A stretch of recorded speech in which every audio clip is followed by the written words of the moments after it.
Salut tout le monde, c'est Sandria. J'avais vraiment envie de faire un tag aujourd'hui pour cette nouvelle vidéo et l'autre jour j'étais tombée sur la vidéo d'une jeune fille qui avait fait le tag être youtubeuse. J'avais trouvé que le tag était vachement sympa mais elle ne m'avait pas tagué, donc du coup je me suis dit tant pis, je vais pas le faire.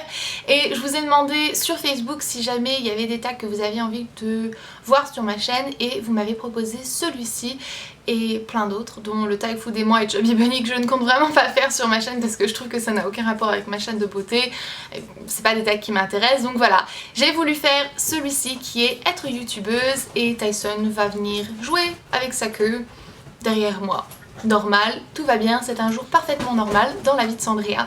Donc on va faire ce tag aujourd'hui qui va répondre à beaucoup de questions qui me sont souvent posées oui, sur être youtubeuse, ce que je fais, etc. Donc on va commencer tout de suite avec la première question. Il y en a 10 et au fait le lien de la chaîne de la jeune fille qui avait fait la vidéo sur laquelle j'étais tombée sur ce tag sera laissé en partie plus d'informations, désolée.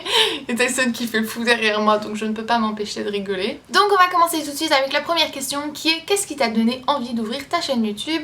Ce qui m'a envie d'ouvrir ma chaîne de beauté, c'est tout simplement le fait que j'avais envie de partager en fait le peu de connaissances que j'avais. Je venais à peine d'avoir mon diplôme de coiffure, ça faisait 6 mois que je l'avais et j'avais vraiment envie de peut-être donner certains conseils, peut-être partager certaines choses, astuces que je connaissais que d'autres ne connaissaient pas.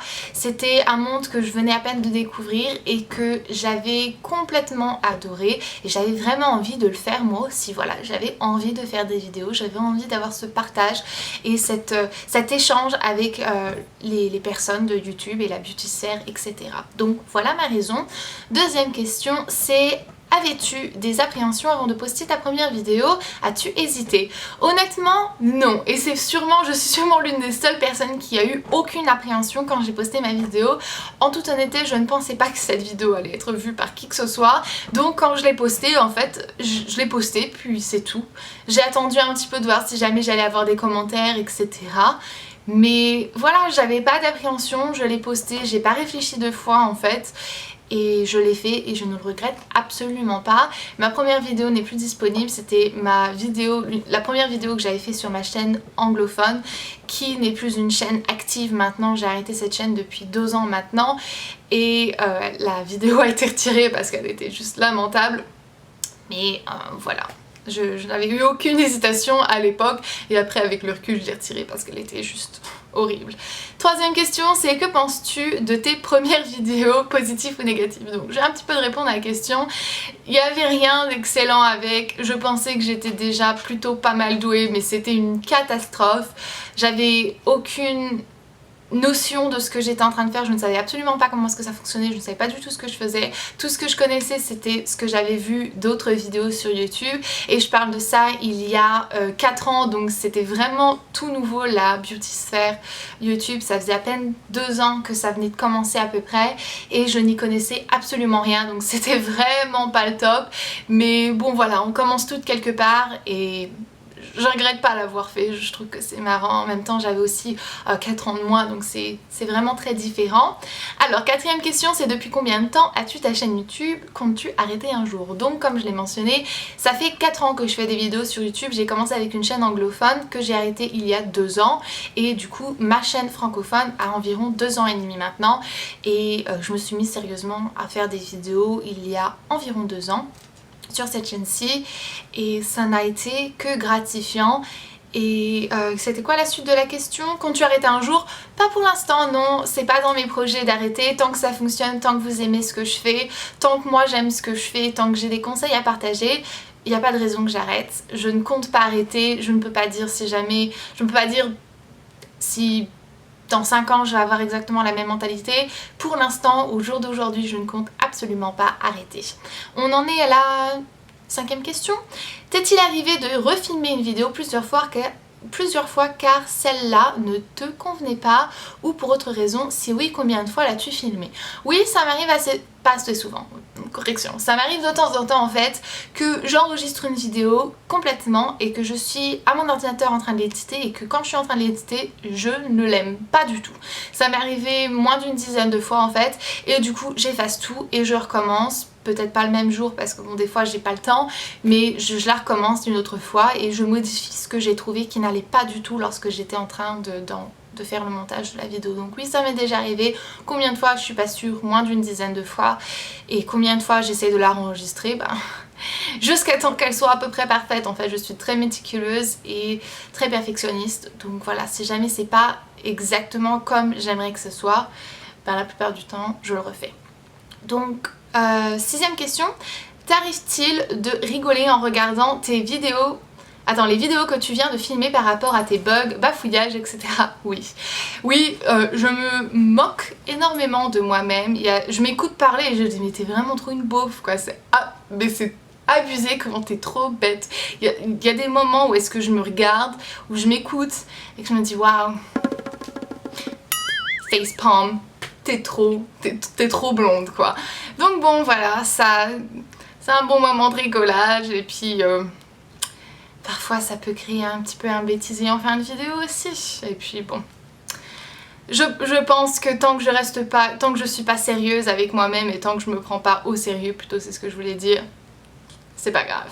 On en est à la 7e question maintenant, c'est qu'est-ce que tu utilises comme logiciel pour éditer tes vidéos et combien de temps passes-tu en moyenne sur une vidéo? Donc le logiciel que j'utilise c'est Final Cut Pro X, c'est un logiciel de montage que j'ai acheté pour les ordinateurs Macintosh, donc MacBook Pro, c'est ce que j'ai. Et voilà, ça m'a coûté 300 $. Et voilà, c'est un très bon logiciel que je ne regrette absolument pas d'avoir acheté. Avant ça, j'utilisais iMovie, avant ça, j'utilisais Windows Movie Live Maker, avant ça, j'utilisais Windows Movie Maker. Donc je suis passée par à peu près tous les stades, mais pour l'instant, je suis avec Final Cut Pro et c'est juste tip top parfait, j'en suis tellement contente. Maintenant le temps de montage de mes vidéos ça dépend. Pour une vidéo tag par exemple c'est très simple, c'est très rapide. Pour une vidéo favori c'est un peu plus long, pour une vidéo haul c'est un peu plus long, pour une vidéo tutoriel c'est encore plus long et le plus long c'est mes Get Ready With Me qui me prennent environ entre 8h et 10h si pas plus de travail niveau pas seulement pour faire le montage mais aussi pour enregistrer la vidéo parce que c'est vraiment très long et voilà, c'est quelque chose qui ne me pose absolument pas de problème parce que j'adore faire le montage de mes vidéos et j'adore filmer mes vidéos. On en est maintenant à la 8e question et c'est quel genre de vidéo préfères-tu filmer? Donc le genre de vidéo que je préfère filmer n'est pas le même genre de vidéo que je préfère monter. Ça c'est peut-être bizarre. Donc je vous explique en fait. J'adore faire le montage de mes Get Ready With Me mais je ne supporte pas les filmer. Voilà, c'est très long, il faut que je prenne mon trépied, il faut que je change les lumières, je prends différents plans, etc. C'est juste saoulant, surtout que je suis seule à le faire. Mais j'adore éditer ce genre de vidéos, j'adore voir comment est-ce que ça prend forme, etc. Mes vidéos préférées enregistrées sont sûrement des tags par exemple, parce que c'est quelque chose de plus simple, j'ai pas besoin de travailler trop, je discute vraiment, réellement pour moi c'est vraiment un échange, on est vraiment en train de discuter, là pourtant je parle à ma caméra mais je suis en train de discuter avec vous et du coup pour moi c'est juste le plus facile, c'est le plus naturel et c'est ce que je préfère. Mais après pour l'éditer c'est à peu près ennuyant en fait parce que j'ai juste à mettre 2-3 trucs et puis hop c'est bon, j'ai fini. Donc voilà en fait en gros ce que j'aime filmer n'est pas nécessairement ce que j'aime éditer. La 9e question c'est comment t'habilles-tu en général en bas quand tu tournes tes vidéos pyjama, short, pantalon, jeans, culotte ou soyons fous, rien, lol. Donc, j'ai dit lol parce que c'était écrit lol dans les questions. En toute honnêteté, ça c'est quelque chose qui est très populaire chez les youtubeuses, je suis souvent en short ou en pantalon de jogging ou en pyjama short ou je ne sais quoi ici. Donc c'est-à-dire je m'habille de haut en bas et je reste dans quelque chose de très confortable en bas, de haut jusqu'à ma taille je veux dire, et je reste après en bas en pyjama ou en pantalon de jogging parce que c'est plus confortable, parce que vous le voyez pas, parce que de toute manière juste après je vais aller éditer ma vidéo ou faire quelque chose d'autre dans ma maison et que honnêtement les jeans c'est pas toujours confortable ou je ne sais quoi. Donc voilà, aujourd'hui qu'est-ce que je porte? Voilà, un petit short Hello Kitty. Donc ça c'était mes genoux, je sais pas jamais vous l'avez entendu, j'ai toujours eu les genoux qui craquaient. Donc voilà, je suis en train de porter un pyjama short Hello Kitty parce que c'est confortable et parce que pourquoi pas. Il n'y a pas de règles sur YouTube, n'est-ce pas? Finalement, la 10e et dernière question, c'est as-tu déjà reçu des commentaires négatifs? Si oui, as-tu répondu ou les as-tu supprimés? Donc bien sûr, j'ai déjà eu des commentaires négatifs sur ma chaîne, j'ai déjà eu des critiques, bien sûr, qui n'a pas déjà fait des vidéos sur un site mondialement connu et qui n'a pas reçu de commentaires négatifs ou de critiques. Si jamais c'est pas le cas, ça va arriver. Le monde YouTube et le monde virtuel n'est pas un monde tout beau tout rose, il est aussi sale, aussi dégoûtant que le monde actuel maintenant réel. Je vais être honnête avec vous par contre, je pense qu'il y a certaines choses qui sont vraiment graves parfois et je pourrais vraiment vous écrire un bouquin, un livre complet là-dessus, une série de vidéos sur le sujet jamais je pouvais parce que j'en ai tellement de choses à dire sur ce sujet-là.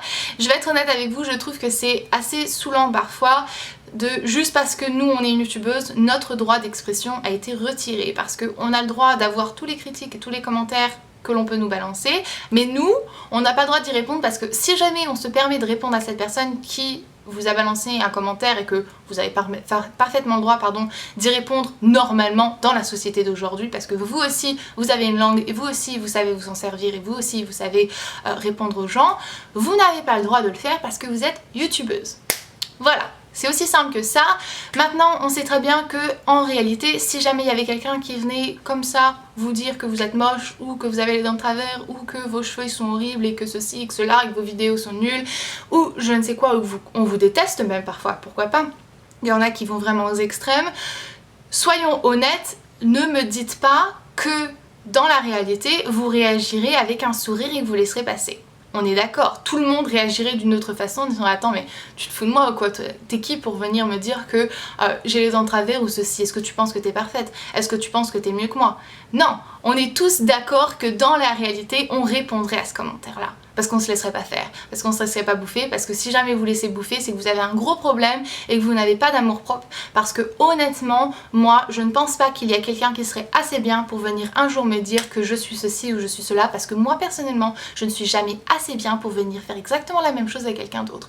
Donc voilà, est-ce que j'accepte les commentaires négatifs? Oui, bien sûr, parce que je suis un peu obligée dans un sens ou un autre, parce que je suis youtubeuse et que du coup, mon expression, ma langue n'a pas le droit d'exprimer toujours ce que j'ai envie de dire. Honnêtement maintenant, attendez pardon j'ai un cheveu dans la bouche. Honnêtement maintenant j'y prête plus non plus trop attention parce que j'en ai vu tellement, j'en ai lu tellement des vertes et des pas mûres que du coup bon j'y fais plus trop attention. Je me dis que c'est une perte de temps. Cette personne si jamais elle avait envie de gaspiller son temps et son énergie à m'envoyer un commentaire débile, ben tant mieux pour elle. Mais moi j'ai décidé d'essayer de ne pas perdre mon temps à y répondre tout simplement. C'est facile à dire, je ne le fais pas tout le temps. Parfois je craque, parfois j'ai un moment où est-ce que je me laisse avoir et que tant pis je réponds. Mais bon voilà, j'essaie de pas me faire bouffer et ensuite il y a vraiment les commentaires qui sont mais alors bêtes et méchants, qui ne sont pas constructifs, qui ne sont pas des commentaires négatifs ou constructifs ou quoi que ce soit, qui sont juste t'es moche. Bon là j'y réponds même pas, souvent j'y rigole même et je passe. C'est tout, je ne supprime pas les commentaires, je vois pas exactement pourquoi est-ce que je le ferais, je trouve que c'est un petit peu débile. Si jamais il est là, bon bah il est là, écoutez c'est pas grave, hein. Je l'ai lu de toute manière, ça sert à rien de le supprimer et ça va pas nécessairement l'effacer de ma tête, je sais qu'il est là et je sais qu'il a été dit. Donc voilà, ça c'est un petit peu ce que je pense. Voilà, je pense pas que c'est nécessaire de se laisser abattre par les commentaires négatifs, ça reste que des personnes qui sont cachées derrière leur ordinateur et qui pensent qu'ils ont le pouvoir absolu parce que voilà, ils ont un ordinateur et un clavier et que personne ne peut savoir exactement qui a écrit ce commentaire, donc ils peuvent vraiment faire tout ce qu'ils veulent et vous dire que vous êtes moche et que vous êtes la pire personne au monde et que vous devriez vous tirer une balle dans la tête ou je ne sais quoi parce qu'il y en a tellement qui ont été dit que voilà, moi je passe outre. Et puis si jamais la personne n'est pas contente avec moi, pourquoi est-ce qu'elle est sur ma chaîne? Voilà. C'est qu'il y a réellement quelque chose qui ne va pas avec cette personne. Si jamais elle me suit, malgré le fait qu'elle ne me supporte pas et qu'elle est toujours là pour essayer de me rabaisser, c'est qu'il y a réellement un problème avec cette personne et que moi je devrais pas trop m'inquiéter pour ça. Donc voilà, ça c'était un petit peu ma philosophie sur le sujet. Je vais couper court parce que je pourrais, comme je l'ai dit, vous écrire un vrai roman là-dessus parce que j'en ai vraiment beaucoup à dire, mais on va arrêter là. Donc voilà. Maintenant, pour l'étape de taguer d'autres personnes, c'est pas parce que c'est 2014 que je suis devenue, comme par magie, douée pour faire ça. Donc je vais toujours taguer exactement les mêmes personnes, mais vous savez très bien que de toute manière je tag absolument n'importe quelle personne qui a envie de faire ce tag. Ça n'a pas d'importance pour moi, ça me fera hyper plaisir, même si jamais je vous ai pas tagué, que vous fassiez cette vidéo et que vous venez me dire dans les commentaires que vous l'avez fait, j'irai la voir sans aucun problème. Si jamais je vois votre commentaire, alors j'irai la voir et j'irai laisser un commentaire sous votre vidéo parce que ça me fait plaisir. Donc sinon, je vais taguer Miss Bully, je vais taguer Elsa Makeup, qui peut-être le fera quand elle ira beaucoup mieux. Vous savez très bien que pour l'instant elle n'est pas dans une situation pour enregistrer des vidéos. D'ailleurs, petite parenthèse, si jamais vous avez envie, en fait, il y a ce petit, comment est-ce que ça s'appelle, pétition. Voilà, j'en perdais mes mots. Donc il y a une pétition qui a été créée et en fait si jamais vous avez envie d'aller la signer, c'est simple, vous avez juste à cliquer sur le lien qui sera en partie plus d'informations et vous avez qu'à suivre les indications, etc. C'est complètement gratuit et de cette manière en fait ça fera une petite signature et ça fait guise de carte de bon rétablissement pour Elsa. Donc voilà, si jamais vous avez envie de faire ça, prendre 2 secondes à le faire, je pense que ça lui fera plaisir et ça lui montrera à quel point est-ce qu'il y a énormément de personnes qui sont derrière elle et qui la soutiennent et ça sera le témoignage qu'on est toutes là pour elle. Donc voilà, ça c'est la petite parenthèse que je vais fermer maintenant. Donc je tag Elsa Makeup si jamais un jour elle a envie de le faire quand elle se sentira mieux.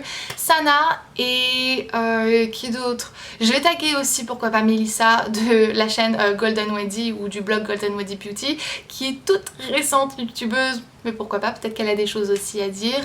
Ah, qui d'autre? Je suis en train de réfléchir. Ah, toutes mes copines youtubeuses de toute manière elles sauront très bien de qui est-ce que je suis en train de parler. Vous savez très bien que je suis pas douée pour taguer les gens. Donc je vais vous laisser maintenant, je vous fais de gros bisous. Je verrai mercredi dans une prochaine vidéo qui sera une vidéo très spéciale, très spéciale et très attendue si jamais vous me suivez sur Facebook et Instagram. Donc voilà, gros bisous, prenez grand soin de vous-même comme d'habitude. Et voilà, bisous, bye. J'avais fait le tag être YouTube. Tais-toi. Oh attendez 2 secondes. Ah, je me suis demandé pourquoi est-ce que j'étais en train de cuire en fait et je me suis souvenu que j'avais arrêté l'air conditionné pour aller prendre ma douche. Donc voilà, c'est pour ça que j'étais en train de cuire un petit rôti dans ma veste à fleurs. Salut tout le monde. Je sais pas pourquoi j'ai pensé que ça n'enregistrait pas. Dans la partie plus d'informations, j'étais en train de chaîne de beauté sur YouTube. Tout simplement le fait que j'avais envie de partager avec vous. Tyson, how about you stop now, okay? Yeah? You wanna stop now? You good? Okay, stop. Lay down. Be a nice boy. Qu'est-ce qui t'a donné envie d'ouvrir une... T'as raison, barre-toi.